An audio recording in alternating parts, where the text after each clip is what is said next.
Município. Como pedir a liberação do rodízio municipal? Bom, como eu já havia dito, é só em São Paulo que pode pedir a isenção do rodízio, né? Então, eu vou falar primeiro os documentos, né, que são necessários e depois as situações. Documentos. O lugar, né, primeiro setor onde a gente pede é no DSV, que é o Departamento do Sistema Viário de São Paulo. A supervisora lá é a Luciane, que é a pessoa para quem eu me dirijo quando eu preciso tirar alguma dúvida, pedir algo, né?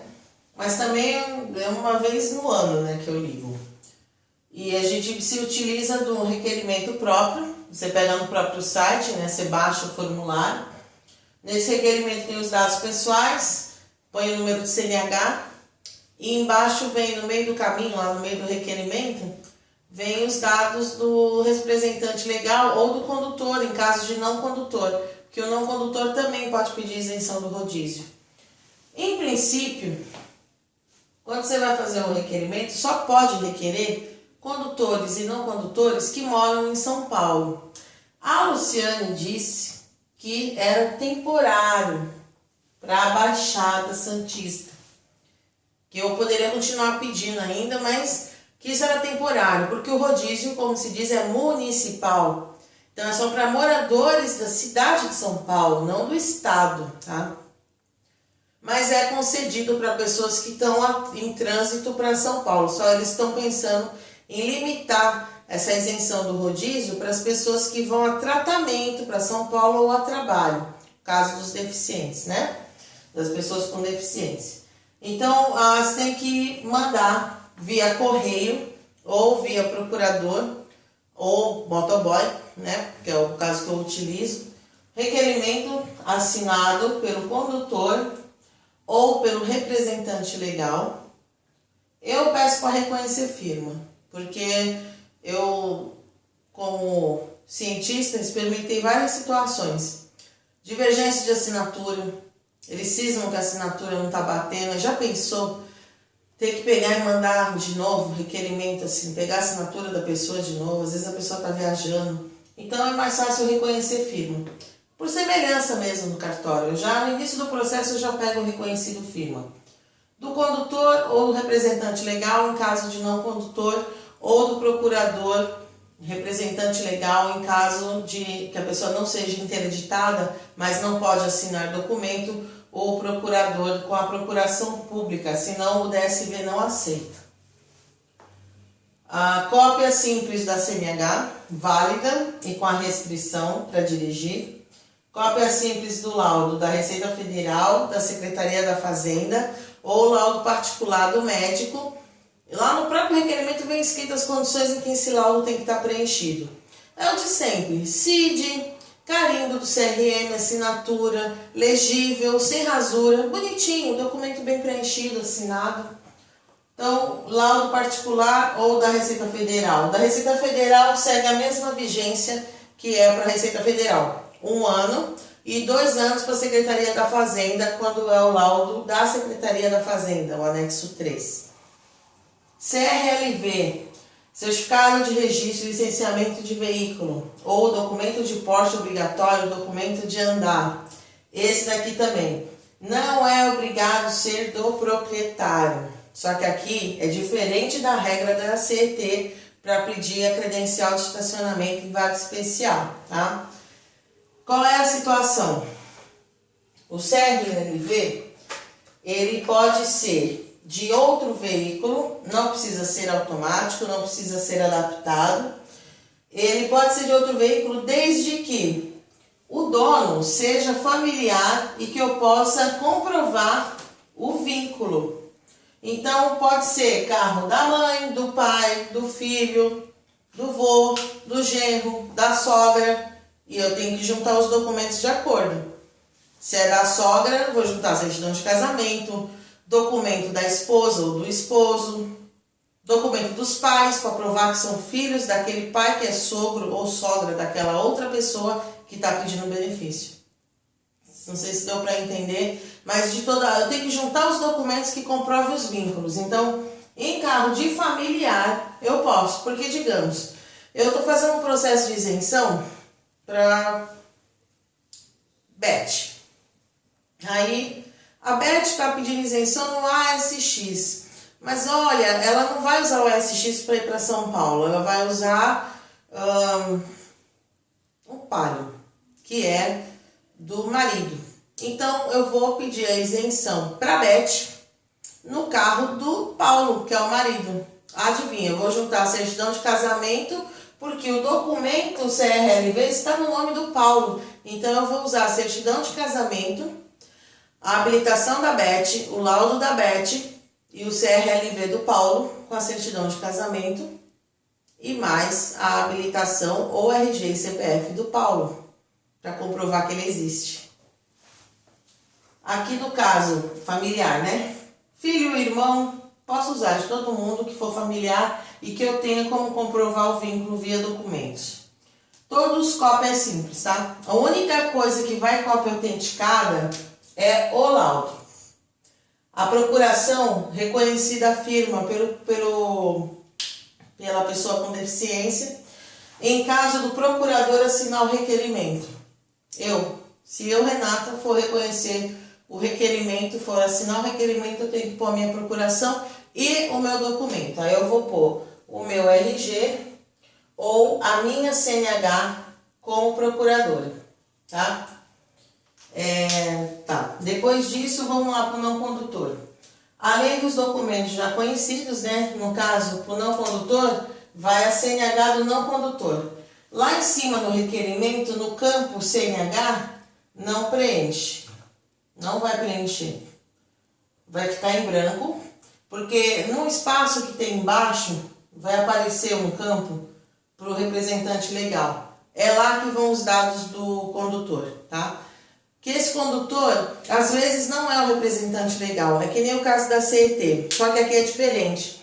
Aqui, obrigatoriamente, quando uma pessoa tem representante legal ou alguém que assina por ela, vai a curatela ou a procuração pública junto com o processo, cópia simples, tá? Não precisa ser autenticada. A única cópia autenticada que vai é a do laudo e a original da procuração assinada e reconhecida a firma pelo outorgante.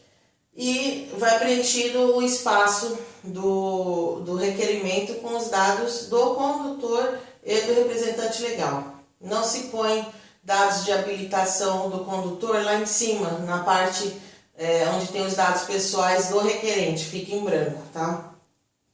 E a habilitação do condutor, porque nem sempre o condutor é o representante legal. Às vezes quem vai dirigir é o pai, mas a representante na procuração, na curatela é a mãe.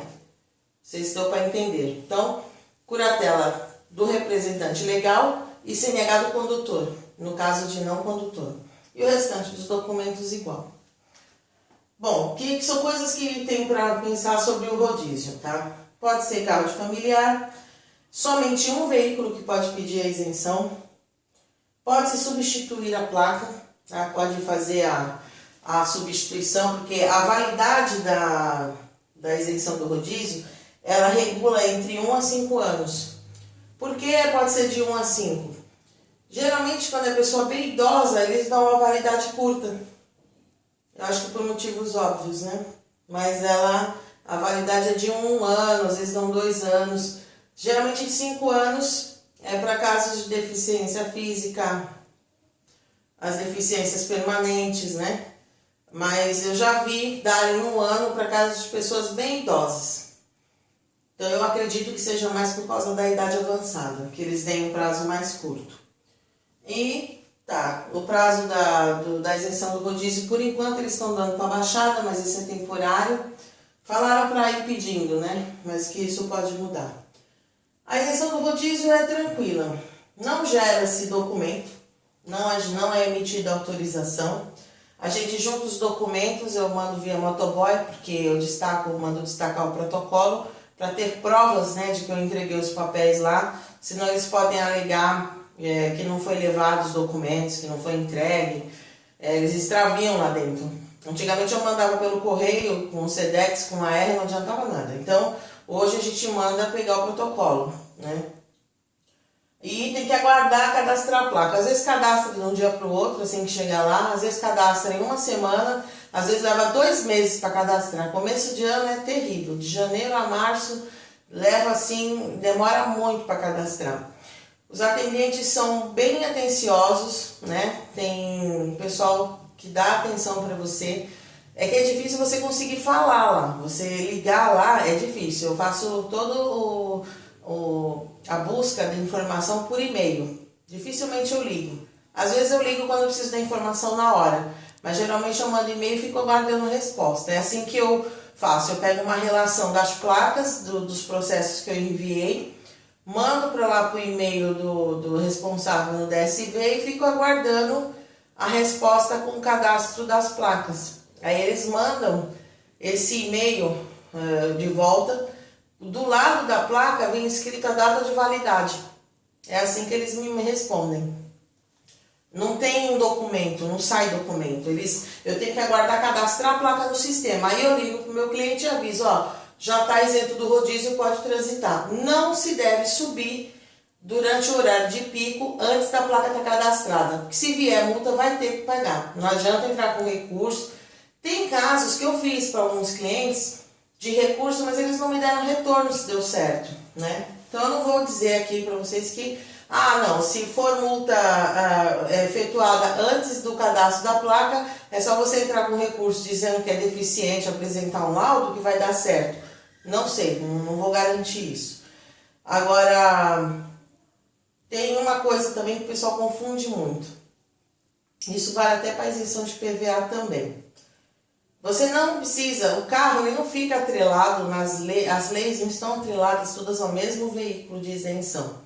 Eu posso pedir a isenção de IPVA para um carro, a isenção do IPI e do ICMS, sim, elas ficam presas a um único veículo zero. Então, posso pedir a isenção de IPI e ICMS para um, posso pedir só a isenção de IPI para um, posso pedir a isenção de IPVA para o outro e a isenção do rodízio para um terceiro carro. Vou contar um caso. Eu fiz a isenção do IPI na ASX de um cliente, no ASX. A isenção do IPVA eu fiz numa Sorrento, que era usada. E fiz a Sorrento era zero. Eu fiz a isenção do IPVA na Sorrento zero. A isenção do IPI para o ASX zero. E a isenção do rodízio no BMW, que era a esposa que ia dirigir. 3 carros. Uma isenção para cada carro.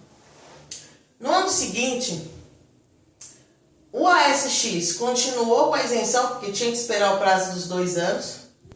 A Sorrento, eu fiz a baixa da isenção do IPVA, porque o IPVA não precisa esperar 2 anos. Você pede baixa a hora que quiser. Pedi a baixa em janeiro, porque ele vendeu para a loja, né? Automaticamente já vai gerar a cobrança total do IPVA de 2015. E quem comprou assumiu o IPVA. E eu passei a isenção do IPVA para um outro carro que ele comprou sem isenção. E pedi a isenção para aquele carro zero em 2015 que ele adquiriu. Eu disse aqui que a gente pode fazer a substituição da placa, né? Então, pedi, como está na validade ainda de 5 anos o rodízio, eu pedi a substituição da placa para esse carro que ele comprou agora. Mas olha só, ele já cometeu uma multa, porque ele foi dentro do horário do rodízio, no dia que não podia, e a placa dele ainda não está cadastrada. Já tem 2 meses que eu enviei o processo e ainda não está cadastrada a placa. Adivinha, ele vai ter que pagar o IPVA, ou ele vai ter que pagar a multa, mas ele ainda não sabe. E me mandou um e-mail perguntando como proceder. Mas só para vocês entenderem que uma coisa não fica presa na outra. Dá para pedir a isenção do IPVA em um, do IPI no outro e o rodízio em outro.